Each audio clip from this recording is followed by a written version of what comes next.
Praise the Lord, may God bless you. ఈరోజు Bible mind ఏంటంటే యోహాను సువార్త 14వ అధ్యాయము 6వ వచనం.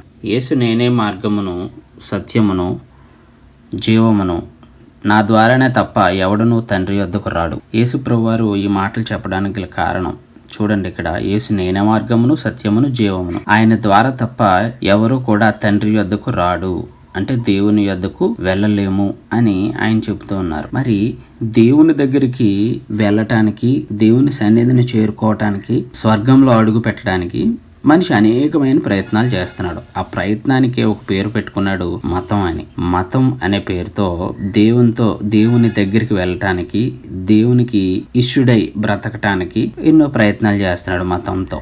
మతం అంటే ఏంటంటే మనిషి యొక్క సొంత అభిమతం. ఇది దేవుని కొరకు తన సొంత ఆలోచనల ప్రకారం చేసే ఒక ప్రయత్నమే అభిమతం. తన యొక్క సొంత స్వార్థం ఉంటుంది. ఎందుకంటే నా మతాన్ని అనుసరించేవారు నా మతం గొప్పదంటే నా మతం గొప్పది. తన సొంత అభిప్రాయాలని, సొంత కోరికలు నెరవేర్చుకోవడానికి దేవుణ్ణి ఆరాధిస్తూ ఉంటారు, పూజిస్తూ ఉంటారు. మతం అంటే దేవుని వద్దకు చేరుకోవటానికి మానవుడు చేసినటువంటి ప్రయత్నం. ఇక్కడ యేసుప్రభువారు ఏమంటున్నారంటే నేనే మార్గమును. ఎందుకంటే మతం వలన చాలా నష్టం సమాజానికి జరుగుతూ ఉంది. ఏంటంటే చివరికి ఒక దేవుణ్ణి కనుగొనే ప్రయత్నం చేస్తున్నామనే దృష్టిలో చివరికి దేవుణ్ణి కనుగొనలేకపోతున్నారు. ఇంకా ఏదో అసంతృప్తి మిగిలిపోతూ ఉంది. అందువల్లనే యేసుప్రభువారు ఏమంటున్నారేనంటే నేను మతమును స్థాపించడానికి ఈ లోకంలోనికి రాలేదు, నేను మార్గముగా ఈ లోకానికి నేను వచ్చాను అని ఆయన అంటున్నారు. ఇది మనిషి యొక్క సొంత అభిమతం కాదు. యేసుప్రభువారు అనేవారు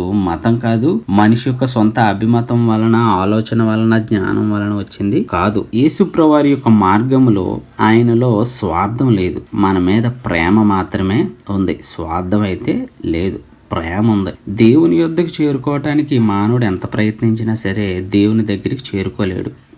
ఎందుకంటే మానవుడు పాపం చేసి దేవునికి దూరం అయిపోయినప్పుడు పవిత్రునిగా మారకుండా తిరిగి దేవుని దగ్గర చేరుకోవటం అది అసాధ్యం. That is a impossible task.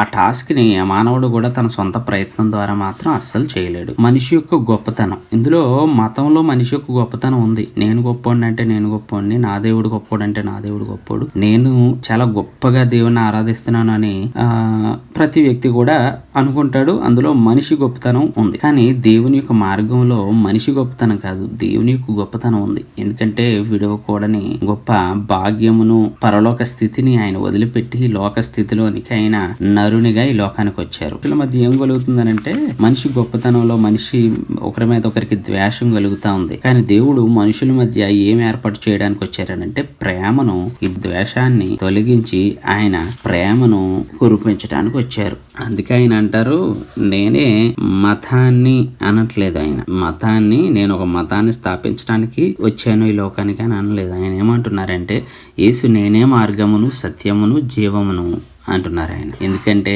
ఆయన ఒక మార్గాన్ని ఏర్పాటు చేసి మనం చేరుకోలేనటువంటి స్వర్గానికి, పరలోక రాజ్యానికి ఆయన చేర్చాలని మనల్ని ఆయన ఆశపడుతూ ఉన్నాడు. సో ప్రతి ఒక్కరు కూడా ఈ మతానికి మార్గానికి ఈ తేడా గమనించవలసిందిగా ప్రతి ఒక్కరిని కూడా మనం చేస్తున్నాము. మరి అర్థమైన వారు, దేవుని యొక్క వాక్యము, ఈ మాటలు అర్థమైన వారు కామెంట్ చేద్దాం. ఆమెన్ అని, ప్రైజ్ ద లార్డ్ అని కామెంట్ చేద్దాము.